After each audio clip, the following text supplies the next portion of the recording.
Well, first of all, Ray Kurzweil, the Google executive, because Google and Facebook are among the leaders in this whole transhumanist AI agenda. A lot of people think it's a social media platform only or a search engine only. No way. Yeah. And so Ray Kurzweil's got this 2030 year that he talks about when the human brain will be then connected to AI, and he says that after that, as AI gets more and more impacting upon the human mind, it will do more and more of human thinking until there's no human thinking left. Now, you would say, well, why the hell are they telling us that? Well, they're telling us it because the sales pitch is that will make us superhuman. So therefore, we all ought to be desperate for that to happen. It's all a massive con trick, and this has been leading somewhere. This distorted awareness that takes many forms. It takes extraterrestrial form, takes human form, has been guiding humanity along a journey leading to an end, and its end is basically to manipulate humanity to imprison itself. So what's been happening, and I go into this in some detail in the books, is if you gave modern day technology to Stone Age people, it'd be a waste of time. No good giving a Stone Age person a computer. They wouldn't know what it was. Think it was something from the gods or something. They wouldn't understand what it was. So what's been happening is the human intellect has been developed and developed and developed, and the education system and science is massively part of this, to the point where it is clever enough, basically left side of the brain, to build its own technological prison, but not wise enough to connect the dots, which is right brain heart, excuse me, to see that that's what it's doing. And the idea has been to lead us along this road to the point where the brain, the five sense perceptual level of humanity, is connected to AI through what Kurzweil calls the cloud, and AI then becomes that five sense level of perception. Instead of manipulating perception, which has happened up to this point, AI becomes the perception. And if it becomes the perception, it's not going to be a perception that we are infinite awareness having an experience. So what they've been working towards is this technological entrapment of what you might call five sense perception, so that it is completely disconnected perceptually and in awareness from the greater consciousness of which we're all an expression. This is what it's there for. And we've been taken down this road. I call it the totalitarian tiptoe, step by step by step by step. First, they get the and they are concentrating this, not totally by any means, but massively concentrating this on the young and children and young people, because they're going to be the adults when this stuff's supposed to be happening in its fully flown nightmare. Of AI control of the human mind and human emotions and human perceptions. So what you have is this concentration on children and the young. And the first thing is to get them addicted to technology, so the technology becomes the master of them.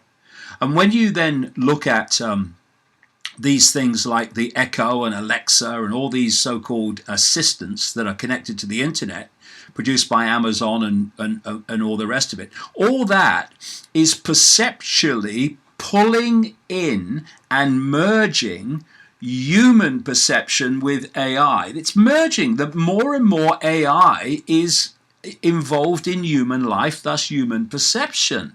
So now people in their homes all over the world are having conversations with a piece of technology as if it's human. This is the merging perceptually that's taking place. Then they moved on, where they're well into this now, to technology that people wear on the body, because the idea is to get in the body.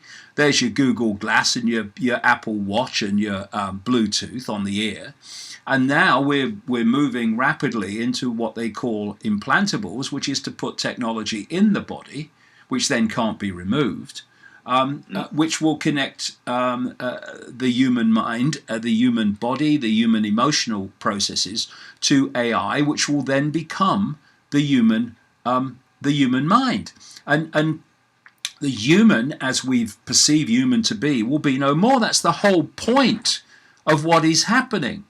But if you don't connect the dots, then you'll just see a series of random events, and therefore you will get up at 2 o'clock in the morning, and you'll go down and you'll stand in a long line round the street and through the streets, so that you can get the next piece of your enslavement from Apple or whatever when it's revealed in the dead of night.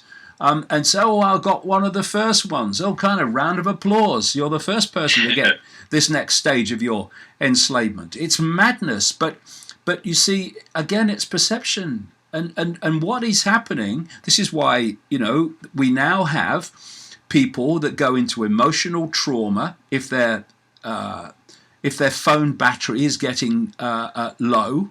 We get people going into emotional trauma. These are now medical conditions.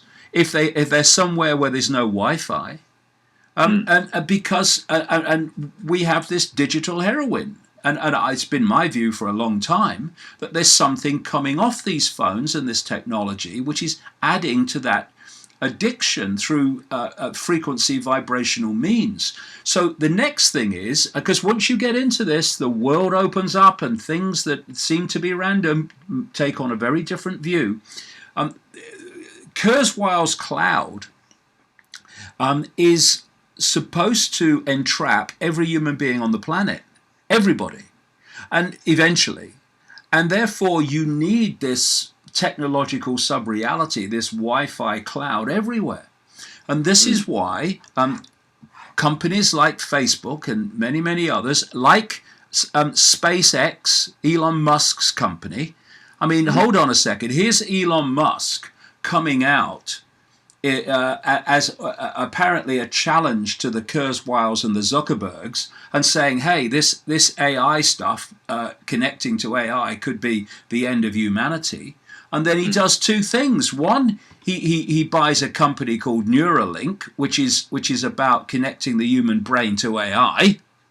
And then he's got this company, SpaceX, which is constantly putting rockets up to put satellites into orbit that are beaming back Wi-Fi all over the planet, so no one can escape it, could escape this cloud.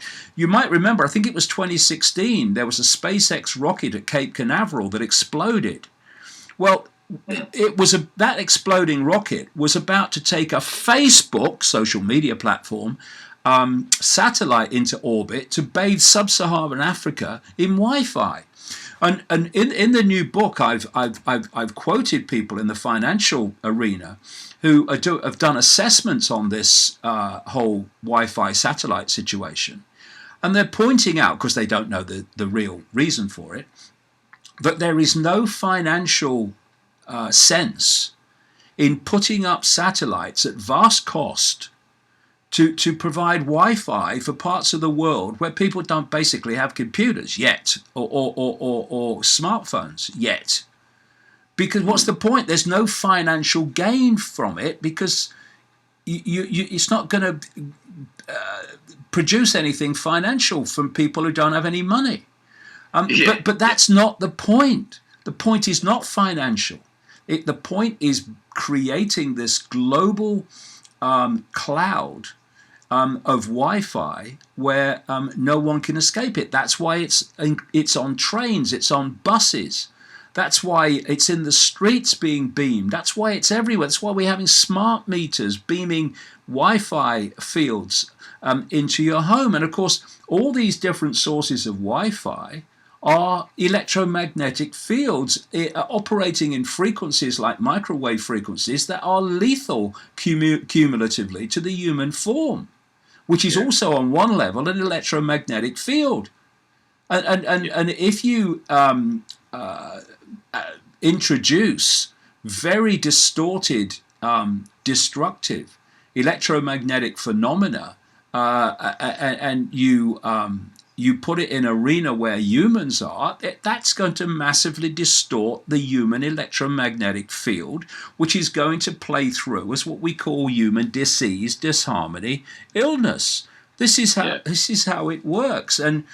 But you see, when you then, if we come back, because in the end everything connects to everything else, if we come back to this program that we started out talking about, where you come out of the womb and you go through a perceptual download all your life, this perceptual download does not include connecting these dots so you see the picture that I'm talking about. It's a download of information designed to stop you connecting dots.